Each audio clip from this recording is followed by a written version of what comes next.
Vamos a ver hoy algunas pautas de diseño y de construcción de una vivienda sismo resistente. Aunque cabe señalar que todos los materiales se deforman ante una fuerza suficientemente grande.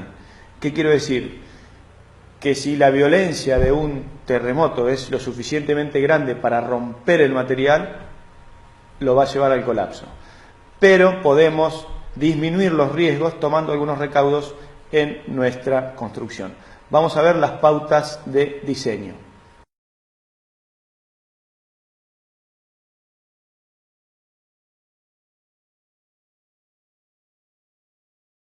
En primer lugar, la forma. Si es cuadrado, va a ser mejor que si es rectangular. Pero podemos tomar formas rectangulares hasta 2 veces y media el ancho, es decir, el largo que sea 2 veces y medio el ancho, que va a estar bien, es una buena proporción. Mantener entonces la forma lo más cuadrada posible, de no ser posible, estirarlo a 2 veces y medio el ancho.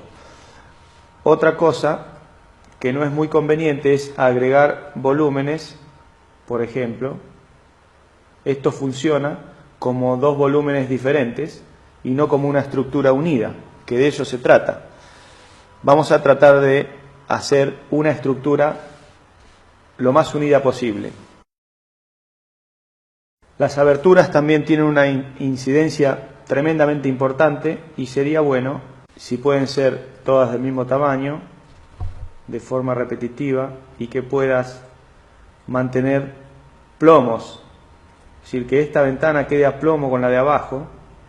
Esta es una disposición muy sana, cosa que no sería esta o esta, e ir cambiando permanentemente las disposiciones de las ventanas. Por ejemplo, eso sí que no es bueno. Sí es bueno tener todo a plomo, ¿ves? De esa manera se disminuyen tremendamente los riesgos. Viendo esto, uno no necesita ser arquitecto para darse cuenta cuál es la estructura que va a soportar más fácil, ¿no? Esta, pobrecita, tiene muy poquitas posibilidades ante un empuje en este sentido. Cuando la onda venga de este sentido, tiene muy pocas posibilidades de subsistir, porque en este sentido no tiene resistencia que sí lo da este tramado en forma de red, ¿no?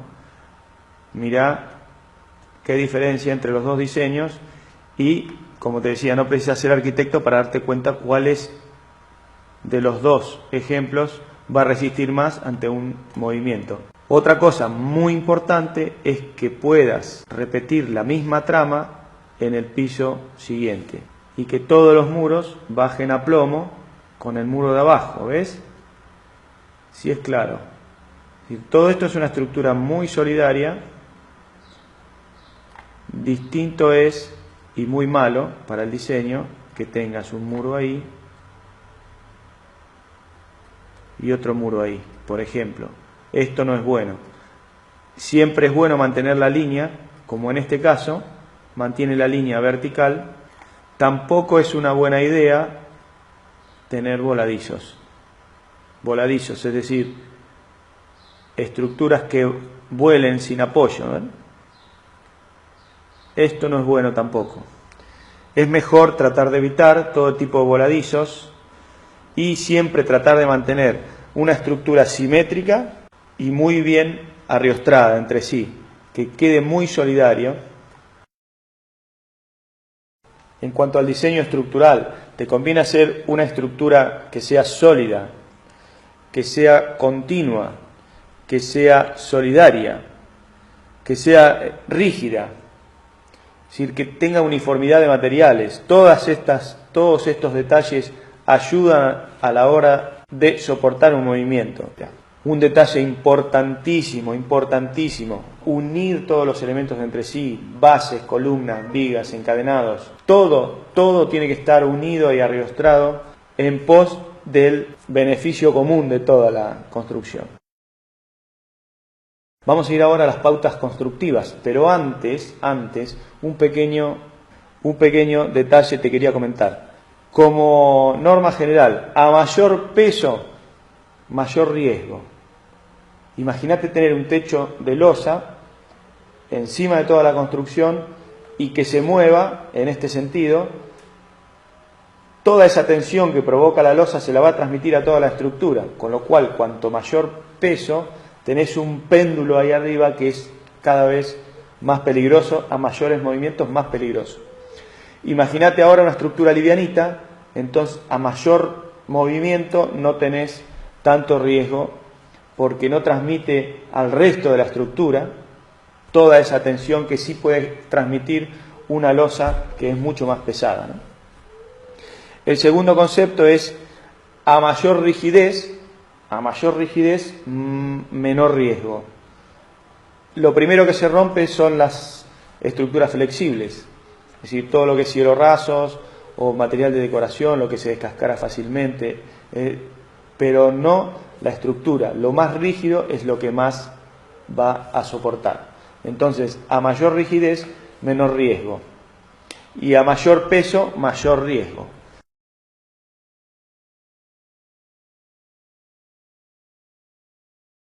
Dentro de las pautas de construcción había que tomar recaudos sobre un par de detalles. Uno de ellos es buscar el suelo más duro posible. El suelo blando transmite la onda mucho más fácil que el suelo duro. Con lo cual, cuanto más duro sea el suelo, menor impacto va a tener sobre la estructura de cimentación. Otro concepto que hay que tener en cuenta es que hay que hacer todo de hormigón armado, arriostrarlo todo con varillas de hierro y que todas las partes estén anilladas. Es decir, que todo sea una estructura solidaria. Vamos a suponer que tengas un muro que no llegue hasta el otro lado. ¿Sí? Dejarlo ahí, por ejemplo, eso no sirve de mucho porque no está anillando o uniéndose al resto de la estructura. Lo mejor, aunque no lo tengas que utilizar luego para apoyar directamente un muro sobre esa viga, que quede enterrado, digamos, pero te lo une por bajo formando un anillo solidario. Hablamos de una estructura solidaria, rígida y continua. Si es posible simétrica, en este caso no es simétrica, pero cuanto más simétrica mejor, pero todo arriostrado, vigas, columnas, cimentación y bases de cimentación, zapatas. Se ve, la verdad, se ve fuerte, ¿no? Se ve muy resistente, pareciera ser como una especie de jaula, ¿no? Luego habrá que incorporar los muros trabados dentro del hormigón y así de esta manera ir completando.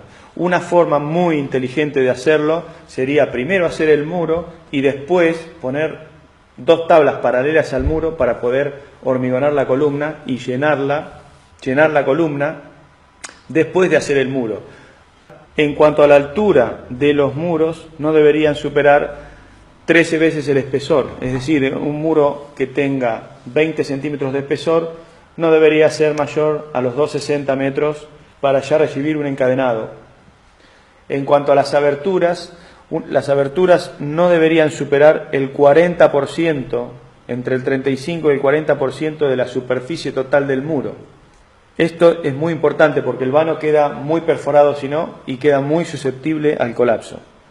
La ventana en una esquina, mala solución. Tampoco es buena solución poner una ventana en la esquina de un muro, por ejemplo aquí.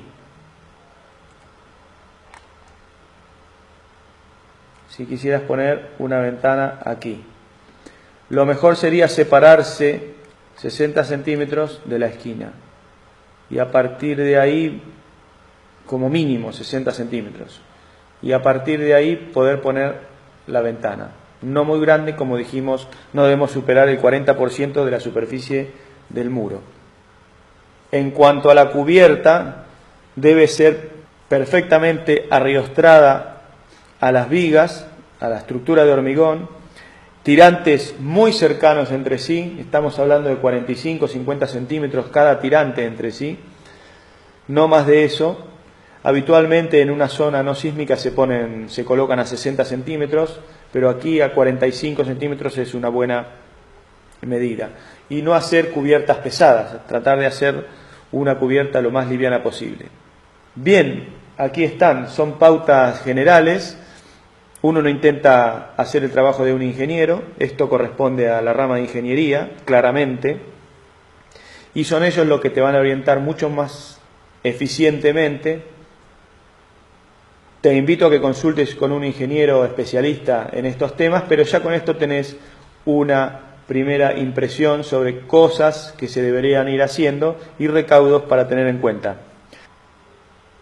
Como te digo, no intentamos hacer otra cosa más que darte una apertura sobre un tema que es muy consultado en mi sitio, me hacen muchas preguntas acerca de esto y bueno, quería a través de este video responder algunas características generales de la vivienda sismo resistente.